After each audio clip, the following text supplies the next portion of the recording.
বন্ধুরা, ভিডিওটি দেখেন। ভাইটি যা বলেছে কথাগুলো মনোযোগ সহকারে শুনবেন। যদিও গানের মধ্যে বলেছে, তবে কথাগুলো বাস্তবে ঠিকই বলেছে।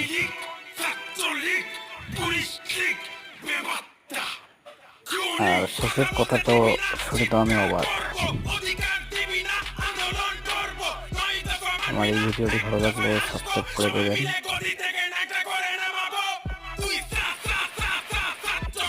আওয়ামী লীগ সরকার যেভাবে বাংলাদেশকে লুটপাট করেছে, তো এরকম কথাবার্তা বলতে এটাই স্বাভাবিক। ভিডিওটি ভালো লাগলে শেয়ার করবেন এবং সাবস্ক্রাইব করে দেবেন চ্যানেলটি। আওয়ামী লীগ, ছাত্রলীগ